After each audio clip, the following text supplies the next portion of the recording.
آپ کے ساتھ ساتھ خالصتاً دینی نشریات پر مشتمل مدنی چینل پر اس دوران آپ دیکھ سکیں گے 13 اگست بروز بدھ رات 9:30 بجے براہ راست علمی و فکری معلومات کا خزانہ مدنی مذاکرہ، 14 اگست بروز جمعرات صبح 6 بجے نگران مرکزی مجلس شورا حضرت مولانا ابو حامد محمد عمران اتاری مدہ ذلہ العالی کا سنتوں بھرا بیان براہ راست ٹیلی کاسٹ کیا جائے گا۔ نہ صرف یہ بلکہ آپ فیضیاب ہو سکیں گے مدنی حلقے کی برکتوں سے۔ صبح 7:30 بجے آپ دیکھ سکیں گے میں سو جاؤں یا مصطفیٰ کہتے کہتے، کھلے آنکھ صلی اللہ کہتے کہتے۔ دوپہر 1:30 بجے عالمی مدنی مرکز فیضان مدینہ باب المدینہ کراچی سے مبلغ دعوت اسلامی کے مدنی پھول، اور پھر نعمت آزادی کے شکرانے میں براہ راست نوافل کی ادائیگی۔ اس کے بعد نگران مرکزی مجلس شورا حضرت مولانا ابو حامد محمد عمران اتاری مدہ ذلہ العالی کا سنتوں بھرا بیان بعنوان آزادی کا مقصد اور ہمارا کردار براہ راست مدنی چینل پر 6:15 پر آپ دیکھ سکیں گے۔ براہ راست مناجات افطار بعد نماز مغرب تقریباً 7:40 پر ہفتہ وار سنتوں بھرا اجتماع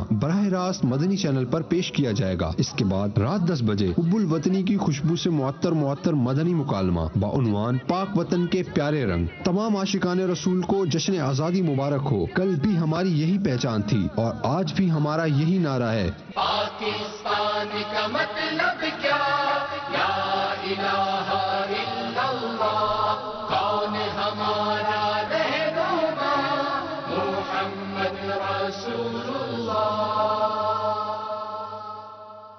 صلو علی الحبیب صلی اللہ تعالی علی محمد۔ مجھے اپنی اور ساری دنیا کے لوگوں کی اصلاح کی کوشش کرنی ہے انشاءاللہ عز و جل۔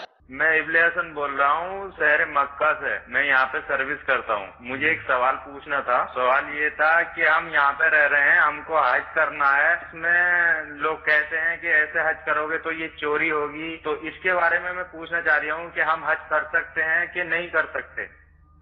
دیکھیے یہ مکہ مکرمہ میں ہے، میری معلومات کے مطابق جن کا اقامہ مکے کا ہوتا ہے اس سے گورنمنٹ منع نہیں کرتی۔ مکے کا جن کا اقامہ ان کو تو منع نہیں کیا جاتا حج سے، جو اور باہر کے لوگ ہوتے ہیں دیگر شہروں کے ان کو منع کیا جاتا ہے قانونی طور پر، ان کو تو منع نہیں کیا جاتا۔ اصل میں وہ وہاں یہ اعلان ہوتا ہے اور بورڈز لگے ہوئے ہیں کہ بغیر تصریح کے حج نہ کیا جائے، لیکن یقیناً مکہ پاک میں رہنے والے جب منی عرفات جاتے ہیں تو وہاں بیچ میں کوئی روک نہیں ہے، لیکن کوئی اور شہروں سے آنے والے مکہ پاک آئیں گے تو ان سے تصریح پوچھی جائے گی، تو اس صورت میں ان کو تصریح لینی ہوگی۔ ان کو تصریح لینا ضروری ہے تاکہ وہ غیر قانونی فعل کے مرتکب نہ ہوں۔ لیکن یہاں مفتی صاحب ایک پرابلم ضرور ہوتی ہے کہ یہ جو بغیر تصریح کے حج پہ اگر مکہ شریف والے بھی جاتے ہیں تو آپ کو بھی اندازہ ہے کہ جو بلا تصریح والے آتے ہیں وہ روڈوں پہ بیٹھتے ہیں، وہ دیگر حاجیوں کے لیے بہت بڑا رش کا جو ہے نا وہ بنتا ہے۔ تو اگر یہ بھی تصریح لے لیں، اب تھوڑا سا خرچ کریں، اگر جانا چاہ رہے ہیں یہاں سے لوگ 5-5 لاکھ روپے 4-4 لاکھ روپے خرچ کر کے جا رہے ہیں، وہاں والے شاید 2-3 ہزار ریال میں تصریح لے لیں گے اور سکون سے منی عرفات میں رہیں گے اور اپنی عبادات بھی صحیح طریقے سے سر انجام دے سکیں گے۔ تصریح کے اندر یہی ہوتا ہے کہ آپ کو خیمہ دیا جاتا ہے، آپ کو عرفات کے اندر خیمہ دیا جاتا ہے۔